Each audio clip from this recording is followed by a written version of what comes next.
everyone. Welcome to the first roundtable discussion of Opinionated SEO Opinions. We're so excited to have wonderful guests. Thank you for being with us today, ladies. And let me give a brief intro why we're here today, and then we'll get to know you all better. So, it all started when Rand Fishkin wrote a piece on SparkToro about how the incentives to publish being no longer rewarding to web creators. Tori was quite intrigued with this idea, and she wanted us to discuss how there is no end to content marketing, and now it's harder than ever, considering that it's more competitive now and the social distribution is significantly harder. So, here we are today with our lovely guests of experienced SEOs to discuss what's next, how to get ahead of the curve, and how do we evolve, how to get better at doing content marketing nowadays. Now, let's start with the Zoom round table thing that I have. So I'll go on with Irina Serdyukovskaya, and yes, everyone, she has my surname in hers. She is an international SEO consultant. She's helping companies and startups increase organic traffic and brand awareness. And she is also an international speaker. And please add anything if I missed, Irina. Welcome to the show. Okay. Yeah, thank you for introduction. I would add that I also studying tourism in master's degree in Italy. So I think that having experience in SEO for almost 10 years, it's very interesting to see how this represented in tourism, destination promotions and everything. Yeah, that's very lovely. Wonderful. I'll jump off to Viola then. Viola Eva is an SEO consultant and the founder of Flow SEO. I believe we can say that she wears multiple hats, from being a digital marketing consultant to an event organizer. Wonderful job with the recent show, Viola, and please take it away. Thank you so much. I'm very excited to be here today. Yes, we're a digital marketing agency specialized on SEO, and we mainly work with digital businesses such as software companies, which heavily rely on their content strategy to drive growth. And so I'm very excited to talk about that today. Thank you, Tori. My name is Chima Mmeje. I do SEO content and content. Mostly I build topic clusters and execute those clusters for SaaS and tech companies. I don't know, that's basically my entire work life story. Wonderful. Thank you for being here with us today. And I'm your moderator, as always, Begum Kaya, and we have Tori Gray as the host of Opinionated SEO Opinions once again. Let's jump off to our topic. So we're meeting here today. I think we both read the Rand Fishkin article about how content distribution is harder these days, and the investment to create your own original content is maybe lower than it used to be because distribution is getting harder and because it's so much more competitive than it used to be. And I think it struck a chord with both of us. So I'd love to hear your perspective on that as a whole, and then ask you some follow-up questions as well. Yeah, sure. Yeah, I read the article. There was just so many stuff that was going on there. And I found myself just nodding and nodding and nodding throughout the article, because I was like, yes, yes, yes, yes. But I did take away from the article that distribution is harder. I took away from the article that it's getting harder to create content that ranks. And because there is no incentive, the people who create a lot of content, there's kind of been like a drop in the quantity that they're creating, because showing up is getting so much more competitive. Everybody's doing TEDx content. Everybody's doing the same thing. Everybody's doing basically the same thing. Everybody knows now what it takes to rank on Google, Bing, and all the search engines. And because there's so much knowledge out there, because we're in this age of, even my small business clients know so much about SEO, it means that the average person has at least above basic skills of what they need to be doing to rank. And if you have so many people creating good content and then no way for them to get that content in front of the right audience, it becomes very frustrating. And I can attest to this, because this year I've only created one blog content on my website, one piece of content. There's just no motivation anymore to create that content on your website when I can get more reach by creating content on social platforms like LinkedIn, Facebook, and Twitter, where my audience hangs out. So definitely agree with Rand on all that. Create content for the platforms where your audience hang out.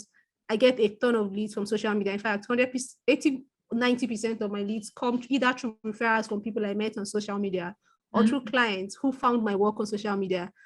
People only go to my website when they are 70-80% of the way there. So I'm putting out content is to convince people that, oh yeah, I really know what I'm talking about, but it's less about trying to rank or trying to do anything else, because honestly, search keeps getting harder every day as more of these social platforms and these distribution platforms keep tightening up to prevent anything from linking out.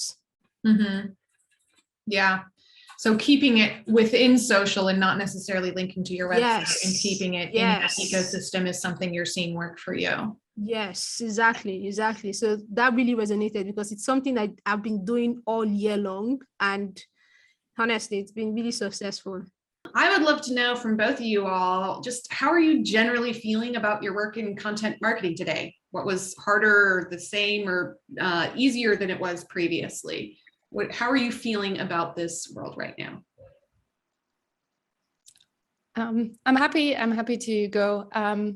Firstly, I do agree with the article of Rand Fishkin that Bigu mentioned in the introduction, with the observation that platforms are becoming more and more closed, and whether that's Google or Facebook or Instagram, they don't really want us to link to our websites and drive traffic in such a way. So I do agree with his observation. Obviously, I think the development is very real.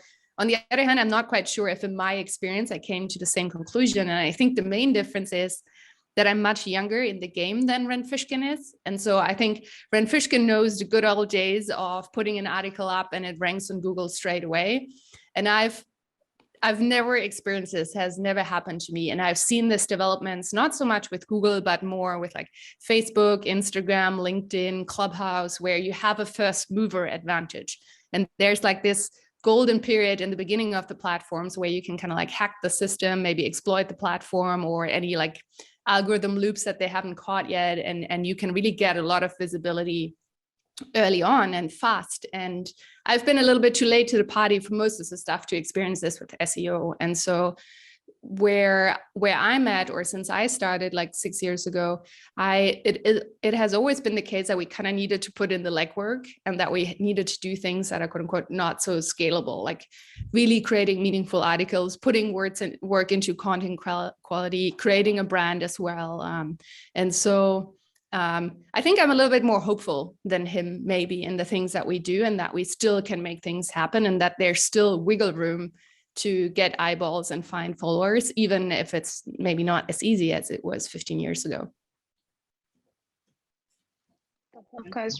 That sounds quite reasonable. And also something happened right after, maybe a few days after he published that article. Instagram started having external links in stories and everything. So now it's kind of a little easier, but maybe the reach is not as extensive as it is for normal posts. So it's still worthwhile to discuss, I think. Yeah, I think it's also interesting to your point about those early movers and shakers, and if it's changing, but to some extent, he is the entrenched SEO guy, right? So if it's not working for him in the same way that it used to be, that doesn't mean there's not new opportunities for new voices in different ways, especially in less competitive sectors. So, I mean, we publish content obviously primarily around SEO, but that doesn't mean we've covered all the ground of what SEO is for all the different people that need it from these new perspectives, for different businesses at different stages. So I'd say something that we find to work is really identifying what's not out there. It's not the 101 beginner content, and maybe it's not the advanced developer, incredibly detailed content. Maybe there's a lot of ground in between that's frankly just not covered yet. So to me, it's a lot about how competitive is your individual race? Who are you talking to? How is that working for you based on what your target is? What do you think, Irina? Yeah, I would say that as I'm quite long in the game also, but I started in Russia and with Russian market.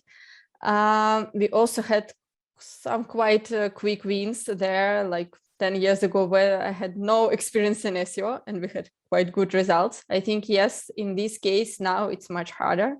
In SEO and Facebook and LinkedIn, even you need experience, you need to understand the trends, you need to understand your target audience. But I think this is the most important thing, because 10 years ago, you can write about SEO in general and you will have a big exposure, so a big target audience for you. But now you could not do this because all the general topics, they are already covered quite well. So for sure, you can update something, you can add your experience, but still general topics are out of the game in most of the industries. But you have so much more in-depth topics. For example, in SEO, I don't know, in tourism industry, where you think that you already have a lot of content, actually you don't have very nice specific content for specific topics. And this is where we have, I think, in all the industries, the opportunity actually to move to the area where we have better content from experts in specific fields. And I think this is what helps actually brands still win, even if you are smaller, if you don't have that big budget, or you started 1 year ago and not 5 or 7 years ago. Wonderful. I was wondering if this shift in the content game made you change your priorities, for example, creating the best content out there versus distributing the content, or as Irina pointed out, maybe like not going as general content, but focusing on more specific content that really talks to your target audience. Anyone? I'll start with a thing that I heard Chris Simmons from Foundation say, which he said, if you're publishing 5 times a week, but you don't have time to distribute the content, then you're creating too much. And so I do think in this way,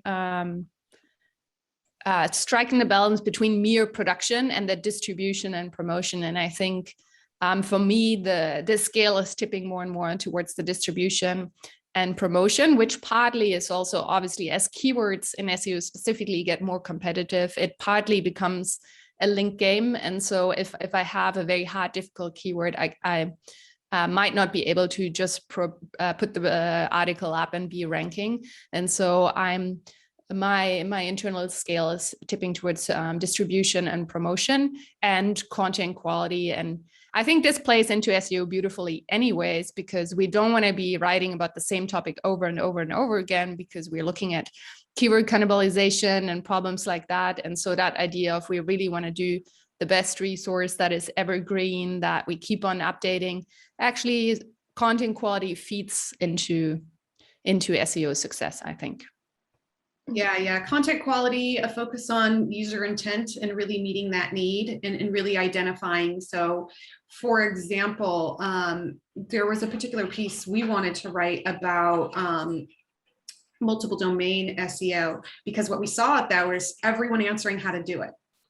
No one was talking about why you would want to do it or why you wouldn't want to do it, right? Like there was a whole front page of people answering the same question in just longer and longer and longer formats. And this to me is part of the challenge with like that AI content or having junior copywriters who really don't understand your market. Like you need someone on your content team that truly understands your audience and what their needs are and how to speak to those needs. So you're not just reinventing the same thing over and over and over again and trying to do it in a longer word count and then magically expecting that to work. I'd say we're also investing more in content distribution as well and diversifying beyond just social media. So more of the Quoras or the Stack Exchanges of the world, and how can we be helpful in those other places with really a focus on community building and being helpful and not just growth hacking. We're going to post this and do all these tricks and then people will share us and then we win with no real engagement. You know, that is a lot harder to do these days. And I would argue that that is not a bad thing. I started doing topic clusters, you could build a cluster and then have maybe 4 content pieces in there, just rank on the strength of on the cluster. Not anymore. Right now, before anyone even comes in, start talking about topic clusters, you need to have a distribution plan in place. You need to have a plan for link building. And then before you even, as you're creating the content topic cluster, you're also budgeting for all those other stuff. If not, it doesn't work. So I'm at this stage now where I'm helping my clients not just build the cluster and not just execute it, but also bring in folks who are doing link building and content distribution so that we can get the most bang out of the clusters. So it's not just enough. At the start of the year, it was mostly content. Let's put out as much content as possible. And now our focus right now is distribution 100%. That is our mindset. That is where we are at now. Distribution is the most important thing in the game.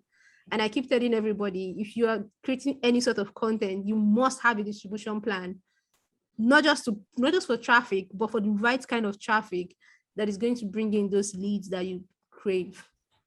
So we've gone from content creation to content distribution. That is where we are now. Yeah.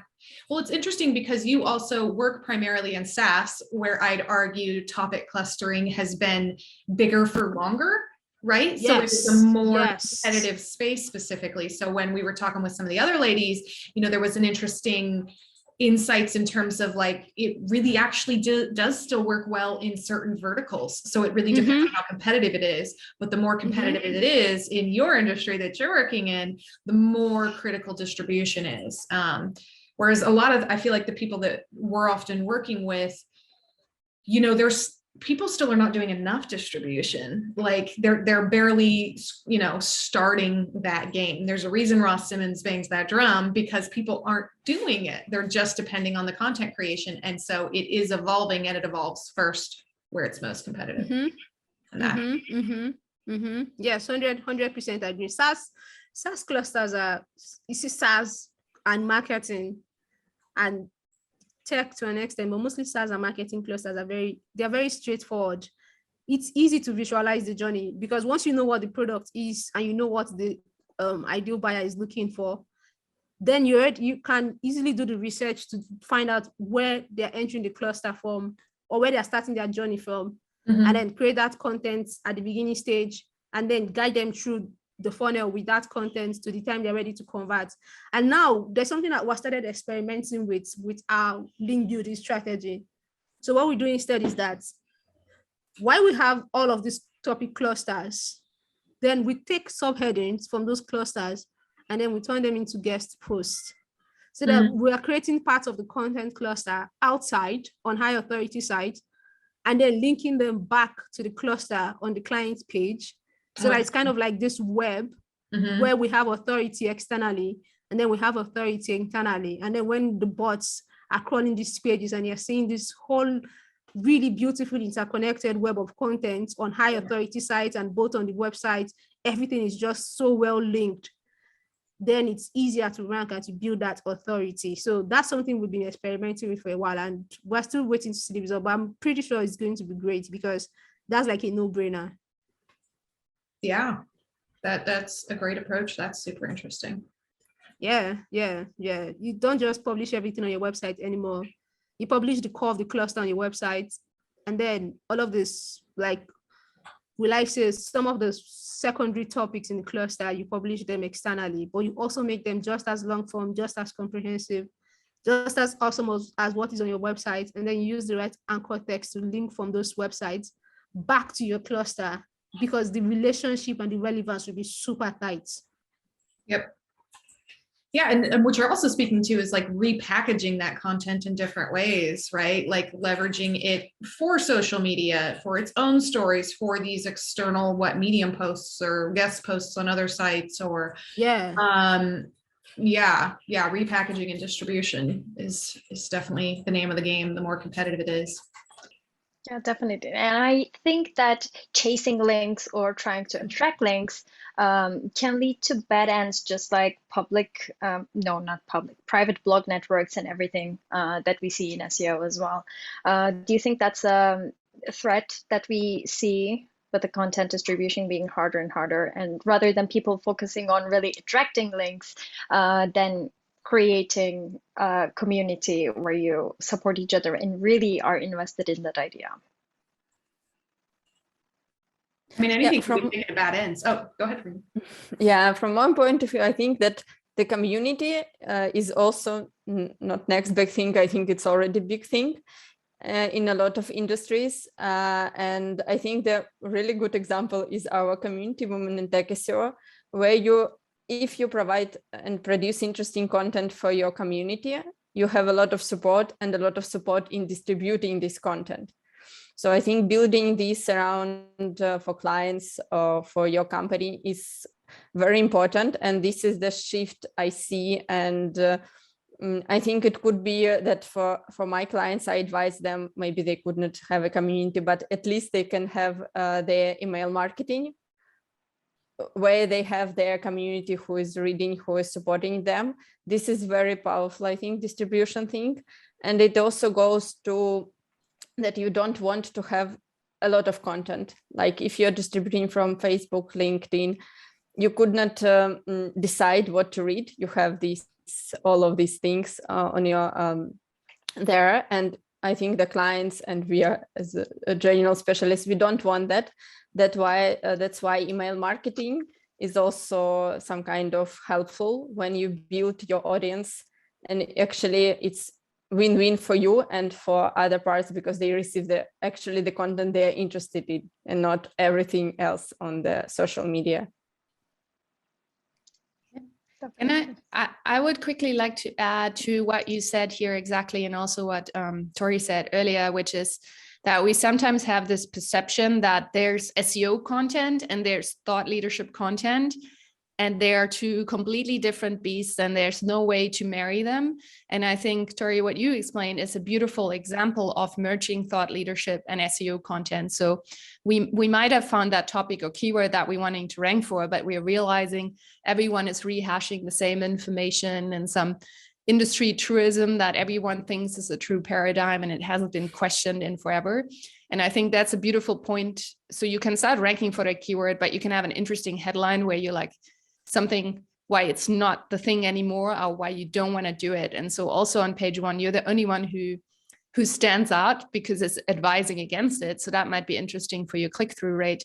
But it also means that people will actually remember you, because if they scrolled through 3 or 4 guides that are roughly the same, and then you're the one that has an opinion, then that is also how people become part of your email list, become part of your community, because they do actually remember you. And not any other guide that's just the same. Yeah, such a great point. I mean, people seem to want to do competitive research so they can emulate instead of differentiate, which is such a mess, right? But Begum, also to your question, I would say SEOs ruin everything. So of course we can ruin distribution. But I'd also argue right now, that's not a problem because people aren't doing it. People are just all focused on the creation of the content and they're not distributing it. Like there's a reason Ross Simmons hammers or plays those drums so hard all the time, because people just aren't doing it. So like hopefully it will pick up, and then eventually, inevitably, it will get ugly and be played out and we will ruin it. But I think there's a lot of room between those two things. So hopefully there's room for growth in there in the meantime. Yeah. For your next step, SEOs, please think, what would Ross Simmons do? Good advice. Yeah. Oh my goodness. All right. So we'd also love to know from you guys, how much content is enough? I'm sure you get this question from clients. Yeah, I always tell clients, because I work mostly with small businesses, and they ask, this is the first question when we are discussing content strategy, like how much content we should provide, like 1 piece per week, 2 pieces and everything. And I try to push them that it's no matter how many good and quality content pieces you actually can produce during the month. If you can make 1 content, that's super. If you can do 2 content pieces, that's super helpful. But we don't count that we should have 1 article per week. while just writing because we need to write this. And I have seen, like I have two different examples, and I see that where we just pushing content every week, we are not ranking that well, where we have maybe only 5 articles, which are really, really good quality, and they are ranking much better and bringing much more traffic. So yeah, I think quantity versus quality, quality wins, especially now. I get this question a lot, and I am a big fan of quality over quantity.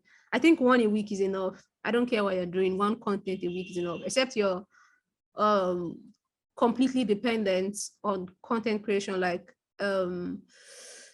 search engine land or search engine journal or any of all the sites that just live off creating content, kind of like those publications. Then you create content every day. But if you have like a SaaS product, then I think 1 to 2 topics a week is cool. I think I would even prefer to do 1, because if you spend as much as 2,000-3,000, except if you have a lot of money to spend on distribution, that's the question you need to be asking. How many pieces of content can I afford to distribute and build enough links to, so that it has reach, so that it performs, so that it's not just sitting on my website dark and ugly and nobody's looking at it, but it's out there in the world looking beautiful and gangly.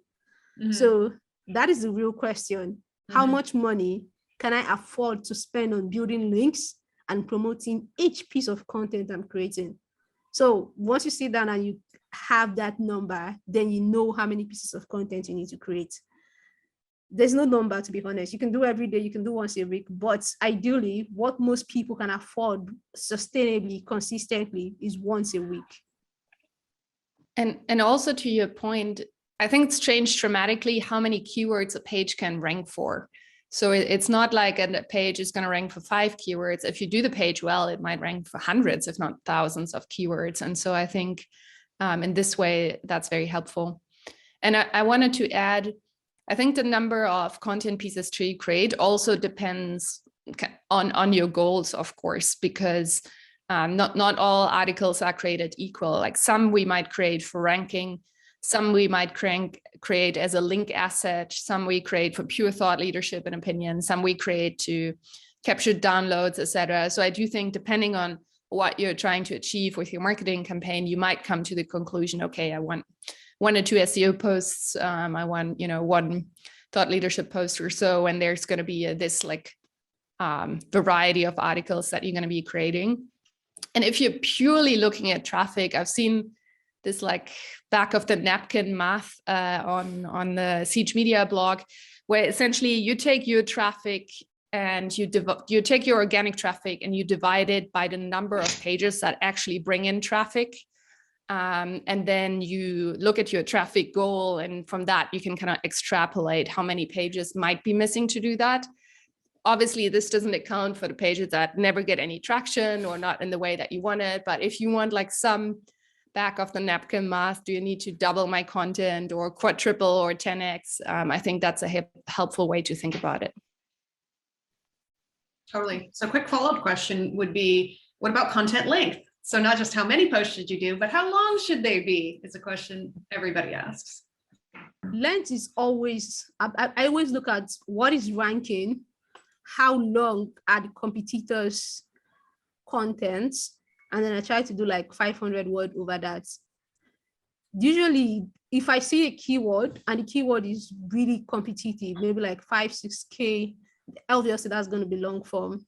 And then if I see that even 3-4 people on page 1 are writing 2.5, 3,000, 3.5, then I'm going to try to beat them on that for quantity and quality. It's always finding that balance. So like I said, there's no like single number on how long content should be, but as a rule of thumb, I don't write any content that is less than 2,000 words as a rule of thumb. 2,000 words minimum, and then can go up to 3.5 or more, depending on how much information you're trying to communicate. Yep. Yeah, I like the answer of as long as it needs to be. Yes. To answer the question. But not too long. I don't think anybody wants to read it. I don't know. I think 5K posts all the time is just, I get bored. I like long form, but long form has to be meaningful. So if it's getting too long, then just break it down and add it to the cluster. Oh, I would say I'm a schizophrenic in this regard. On the one hand, I'm a big fan of a lot of the correlational SEO tools that allow you to pull like a page one average and word count. And I would say probably as a rule of thumb, it's a good idea to see, okay, or make it part of your equation. Like what does Google like to see? But I think today it's more important to your point earlier is to meet search intent. And so I think as SEOs, we have a tendency to think that an article is always the right answer. And so people write 2,000 word guides about stopwatches. And what is the top result is a page from Toggle with no words whatsoever, but it's actually a stopwatch. And so I think it's good to take like page one average maybe as a factor to consider, but really sense check yourself. Does that really make sense? Is that what we want? I think another example is actually SEO tool Ahrefs for the query backlink checker. You're not getting a guide, you're getting a free spin-off of their tool that allows you to actually check the backlink.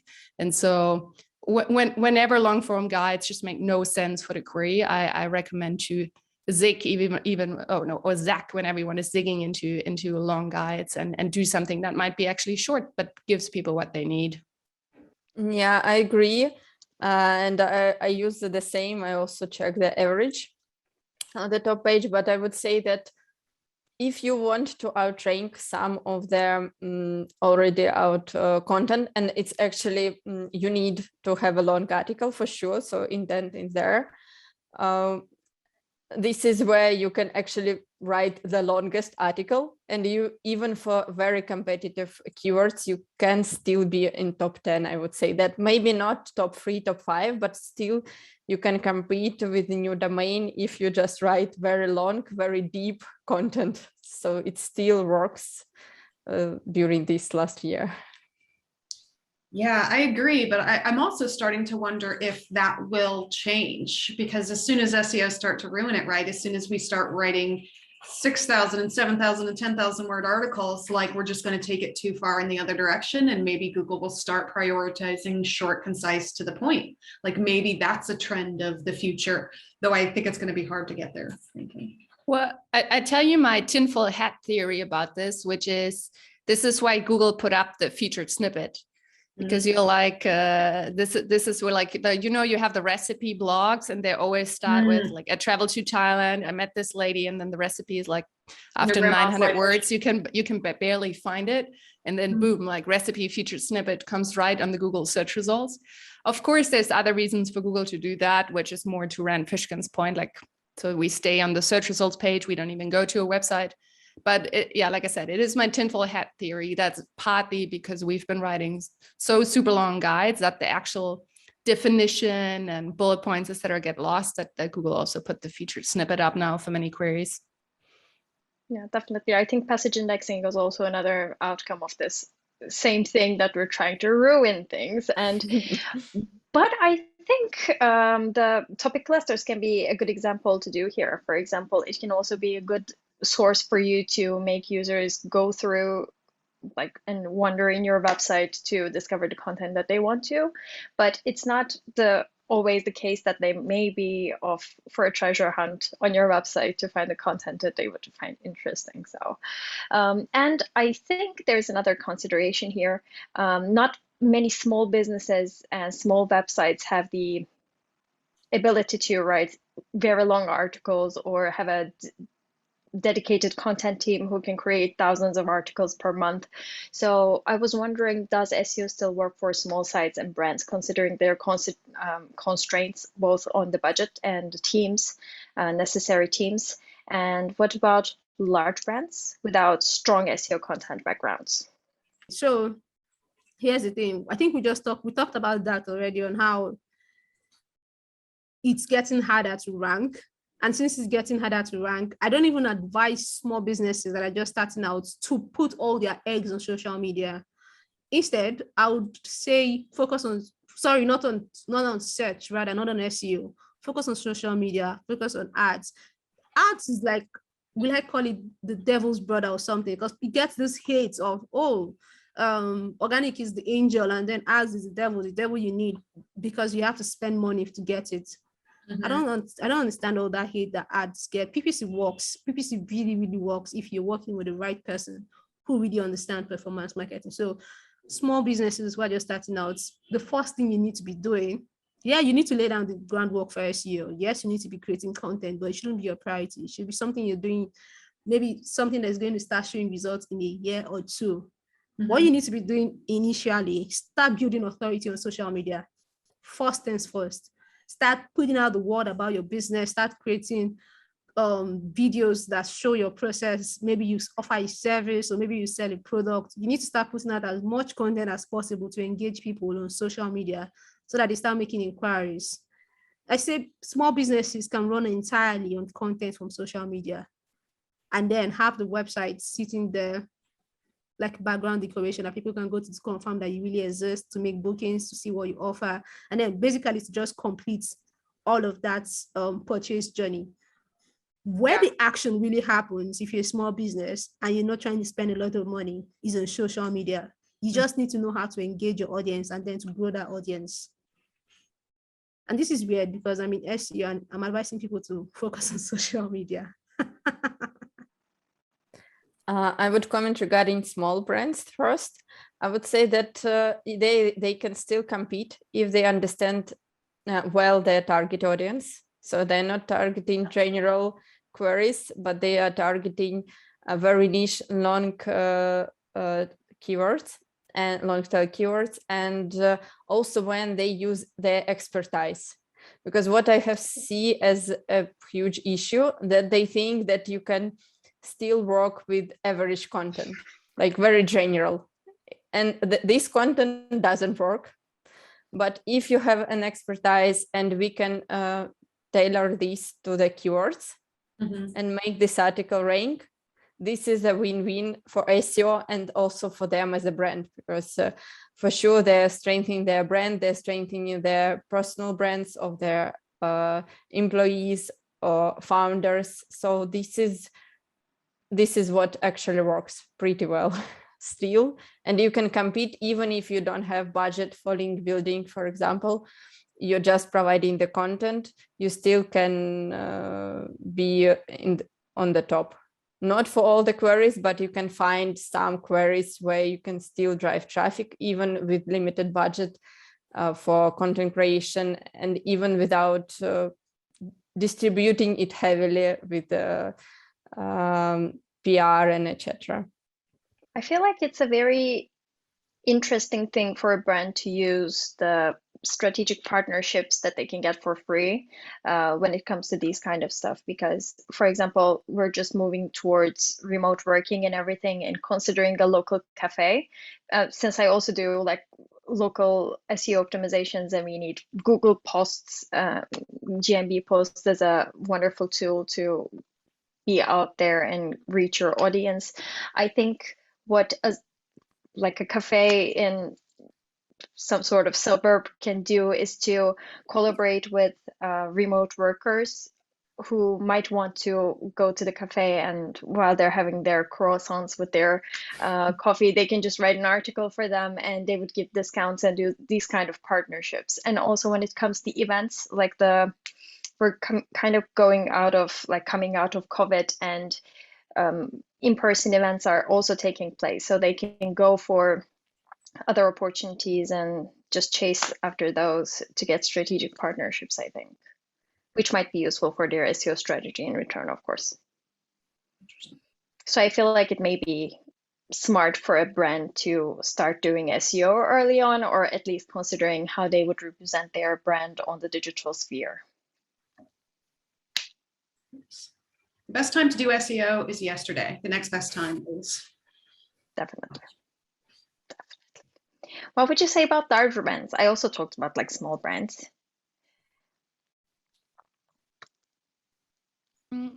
I mean, I think not quite sure when we say large, how large we mean, but what happens to me when I start speaking with prospects in the software space, I sometimes get people that just launched the business 1 or 2 years ago. They have a very small site. They don't have domain rating. They don't have a lot of articles. And then there are brands that maybe got quite big through product launches, or they went through a famous accelerator, or they have a product that, you know, they did a tour through conferences and podcasts. So you know the name of the brand, but you don't really find them in Google search yet. And I do think that is an advantage. And so in the sense that if they already have that brand recognition, if they already have backlinks, etc., and quote unquote, the only missing piece is a good content strategy, I do find that a little bit of an easier set of circumstances to kickstart an SEO strategy, because you can also, when you do outreach, you can leverage that. When you do want to do collaborations, you can leverage that brand, etc. And my sense is a little bit that they do have an advantage. And to that point, again, quoting the guys from Siege Media again, they just released a podcast last week, which was why you might not have been hit by an algorithm update. And they talk about how very oftentimes when you think that you've been hit by an algorithm update because your rankings are tanking, it's often that a bigger, more established brand finally got going on SEO. And just because they do have that domain rating, because they do have that brand recognition, and probably took them 3 years to set up the strategy, get the content team going, but now they're finally going and they're taking over the top position. I do feel they do have a little bit of an advantage, at least with the more competitive terms, which also might be more middle and top of funnel. And so back to Irina's point, I think, and your point, Begum, whenever you're targeted, whenever you're long tail, whenever you're specific, I still think there's so many opportunities for small brands and small businesses. But if you are a big one and you've never executed on SEO, I do think you can get things rank probably a little bit more quickly, more competitive terms, maybe rank a little bit more quickly. Yeah. And I still think you can move on the competitive terms if you really have something new to say that's not out there. But if you don't, if you're not bringing anything really truly unique and special to the table, don't try to go for those terms, but don't shy away from it if you do at the same time. Yeah. I think that's also where the content distribution comes into play. If you have something to say, just use its power rather than trying to rank for that keyword. Yeah. In the beginning. Yeah.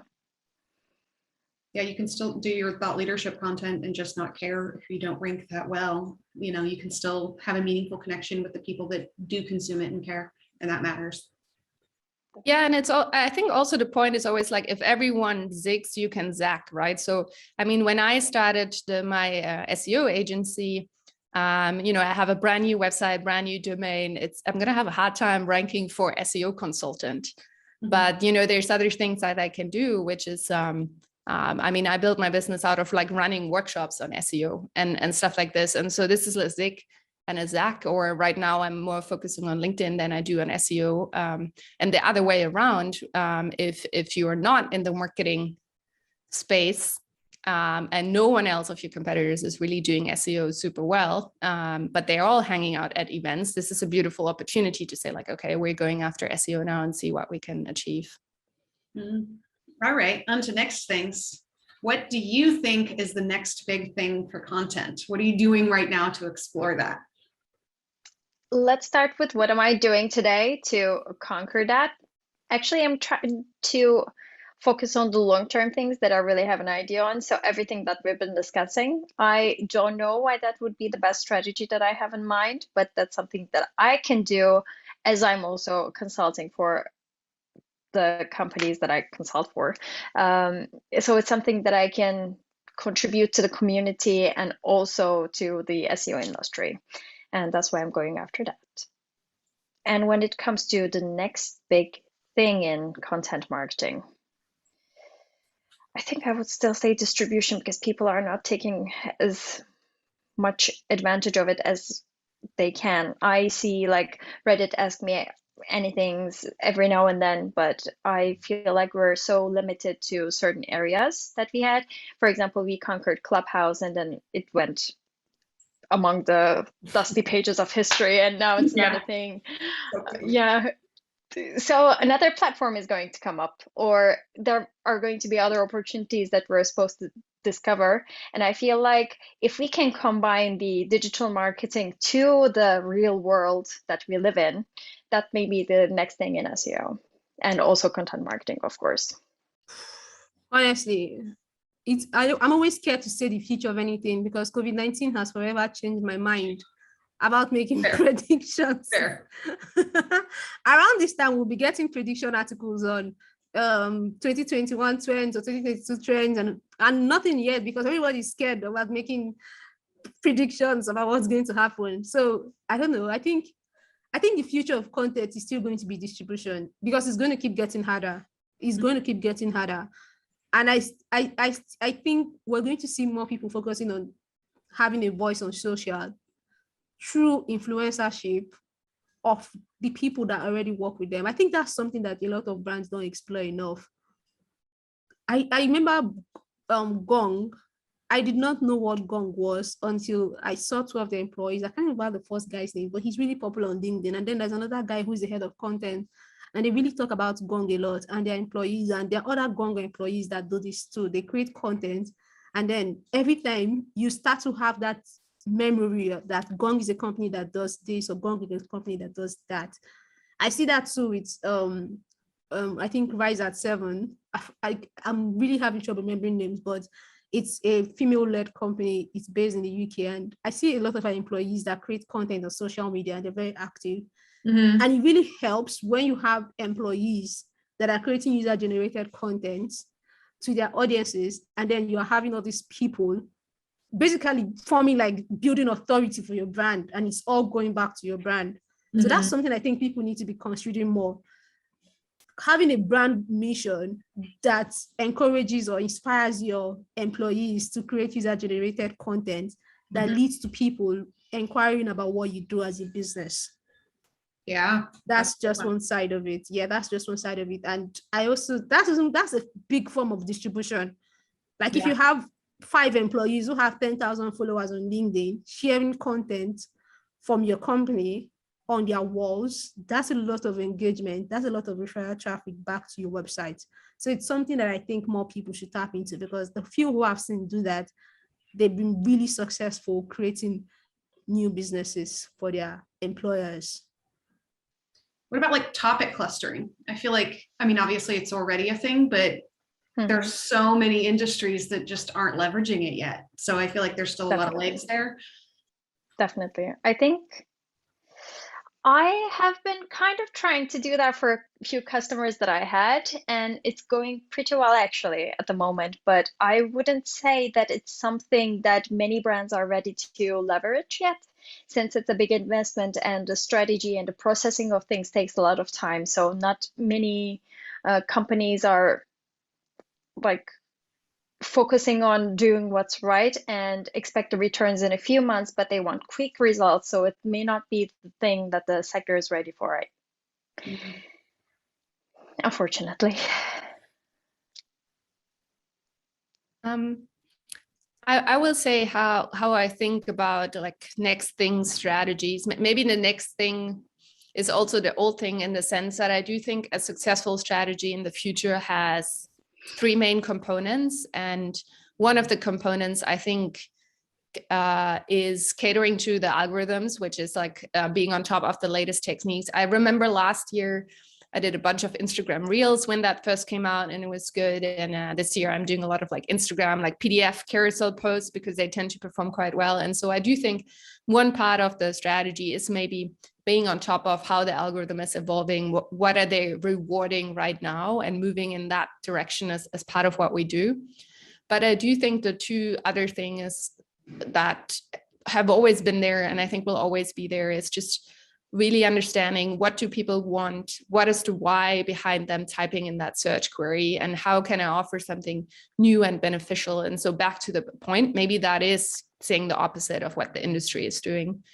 And then lastly, I do think, especially now in the software space where I'm in, when you look into Trustpilot, J2, Capterra, you can go into pretty much any category, and there's 200 software tools in there, and they have remarkably similar feature sets. And so I do think that idea of brand is really starting to land in that entire industry so strongly. And we can see that with ConvertKit, for example, now honing in on the fact that they're for artists and musicians and creatives, etc. And so I think thinking about your brand, thinking about your positioning and what makes you unique is has been a bit neglected, I think, from SEOs specifically, maybe even by content marketers. But I think as SEOs, we tend to ignore that. And I think it's becoming increasingly important. And with that also, I do think doing things that don't scale, right? You might not be able to do that like SEO fueled thought leadership post with 3 industry influencers and a big content collaboration every month, but it might be the thing that moves the needle. And so paying attention to that and I would say so to summarize 3 things, like seeing where the algorithm moves and catering to that, keeping an eye on what customers and clients actually want, and then making sure that you're actually someone that people remember and a brand that they understand what you stand for. What about you, Irina? Yeah, I would say that not a next big thing, but in general, I see that when people thinking about content marketing, they make it because of the SEO. They don't think that SEO content marketing is a part of bigger marketing strategy. And I think still this a bit of luck that people don't think that they have PR teams or they don't have, for example, and they think that SEO can do everything. Basically, and I think that this is the not next big thing, but I think this is where other industries which has not moved yet should move. That you think that SEO or social media or email marketing, actually this is all helps you with your content marketing, and it should be viewed as a bunch of tools and not that you're expecting something from SEO and not investing in other tools, because it's the same. I think that what I like in the article we are discussing from Rand Fishkin, that yes, you need still to build your brand, even if you are good in SEO now, if you're not good yet in SEO now. And I think this is also lies in what I already told, that in your expertise, because this is the main things that, okay, you have everything, you understand that you need to invest in different marketing channels and they should work with each other and not they're doing separate things. The second thing, build it's around your experience, expertise in the area. Mm-hmm. And for sure distribute and think that you not only produce the content for SEO, but you can actually use these for your existing clients, for your new clients. I don't know, speak about these during events you're taking part. So not making different things, try to make one thing which can work in different fields and actually support your brand as a whole and not for one marketing channel. We've only got like 5 minutes left, but I also wanted to poke the bear a little bit here. What about AI content?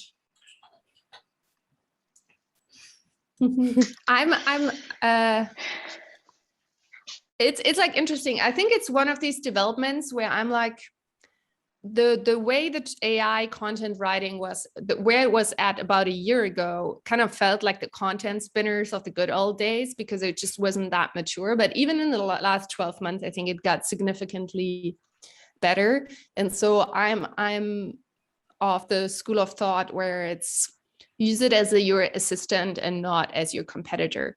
And what I mean by that is, I'm not sure if I want like my B2B blog post written by AI just because they don't know what a leader or a C-level executive really wants. They only know what other people already written about. But I do see application where we work with a few like big sites that have like thousands of categories or descriptions, or you think about e-commerce product descriptions, etc.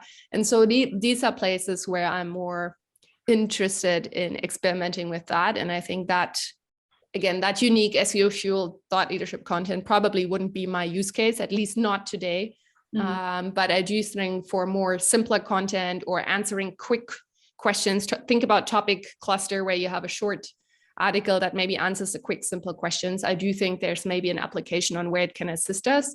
There seem to be some copyright issues also related to it. And obviously the question, what data set does it feed off? What can it really say or not say? But I think not playing it, you're playing with it and experimenting with it, you're probably missing out.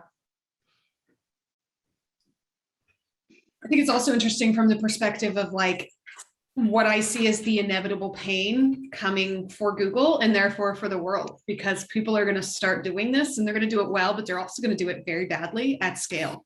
And Google's going to have to learn to deal with that. And that is going to be a learning curve. And in the meantime, like I'm already seeing results kind of suck more than they used to not put it nicely. Like I don't want to see a list of lists. Like I'm sick and tired of Googling something and then coming up with all top 10 results are the 101 list of all the things. Like all 10 results are just lists of more lists. Like, is that really what everybody wants? I don't know. I don't. Anyhow, any last still probably considering everything.